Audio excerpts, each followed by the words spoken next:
حضرت داتا گنج بخش رحمت اللہ علیہ ہزاروں میل کا پیدل سفر کر کے مصائب و مشکلات کا مردانہ وار مقابلہ کرتے ہوئے جب لاہور میں جلوہ افروز ہوئے تو آپ کو انتہائی نامناسب حالات کا سامنا کرنا پڑا، کیونکہ آپ کی تشریف آوری سے پہلے اہل لاہور دین کے لحاظ سے بد ترین حالات سے دوچار تھے۔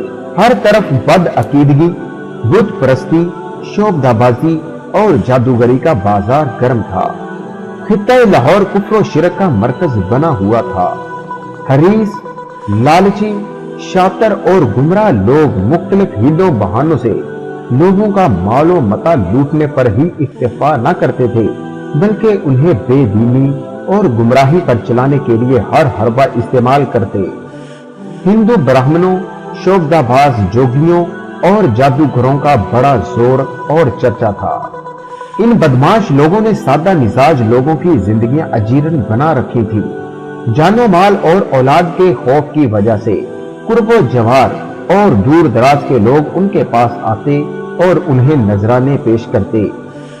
لوگوں کی بے بسی اور حالت زار کا اندازہ ایک جوگی کو دودھ کا نذرانہ پیش کرنے والی بڑھیا کی اس بات سے لگایا جا سکتا ہے جس نے یہ کہتے ہوئے حضرت داتا گنج بخش رحمت اللہ علیہ کو دودھ فروخت کرنے سے انکار کر دیا تھا، اگر میں تجھے یہ دودھ فروخت کر دوں تو پھر میرے جانوروں کے تھنوں سے دودھ کی بجائے خون آنا شروع ہو جائے گا۔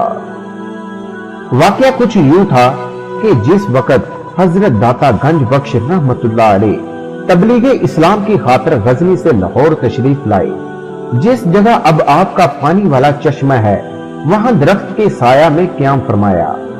ان دنوں شہر لاہور اور گرد و نواح کے لوگ اپنے مویشیوں کا ایک وقت کا دودھ لاہور کے ہندو جوگی رائے راجو گورنر لاہور کو دیا کرتے تھے۔ آپ کے قیام کے تیسرے دن ایک بڑھیا دودھ اٹھائے جوگی کو دینے جا رہی تھی۔ حضرت داتا گنج بخش رحمت اللہ علیہ نے بلا کر بڑھیا سے دودھ قیمتاً مانگا تو بڑھیا نے جواب دیا کہ میں یہ دودھ رائے راجو جوگی کو دینے جا رہی ہوں، اگر میں نے یہ دودھ آپ کو دے دیا تو میرے جانور دودھ کی بجائے خون دینا شروع کر دیں گے۔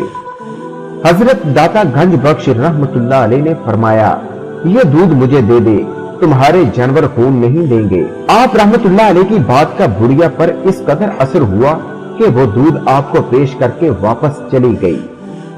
بڑھیا نے گھر پہنچ کر شام کو دودھ دھونا شروع کیا تو اس کے جانوروں کے دودھ میں خون آنے کی بجائے دودھ کی مقدار میں اضافہ ہو گیا۔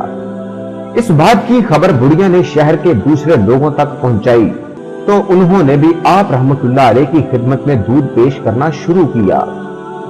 رائے راجو جوگی کو اس بات کا علم ہوا تو اس نے اپنے شعبدہ بازیوں کے ذریعے حضرت داتا گنج بخش رحمت اللہ علیہ کو بگانے کی کوشش کی۔ آپ کی اس کرامت کا سب سے زیادہ دھچکا رائے راجو کی شہرت و وقار کو لگا اور وہ سینہ تانے مقابلے کے لیے آ گیا۔ آپ رحمت اللہ علیہ نے ہر چند اسے سمجھانے کی کوشش کی کہ ہم کوئی شعبدہ باز نہیں، ہٹ درمی نہ کرو، باز آ جاؤ اور جانے دو، مگر جوگی آپ رحمت اللہ علیہ کی حقیقت پسندانہ بات کو آپ رحمت اللہ علیہ کی کمزوری سمجھ کر باز نہ آیا اور فضا میں اڑ کر شعبدہ بازی کا کرتب دکھانا شروع کیا۔ آپ نے اپنی پاپوش مبارک جوتی کو ہوا میں اچھالا اور اس نے چند لمحوں میں رائے راجو کو زمین پر پٹک لیا۔ زمین پر گرتے ہی اسے حق کے جلوے نظر آنے لگے۔ وہ اٹھا اور معافی کی درخواست کرتے ہوئے کلمہ حق پڑھتے ہوئے دائرہ اسلام میں داخل ہو گیا اور پھر یہیں کا ہو کر رہ گیا اور آپ سے ظاہری اور باطنی علوم کی تکمیل کے بعد اسلام کا ایک عظیم مبلغ بن گیا۔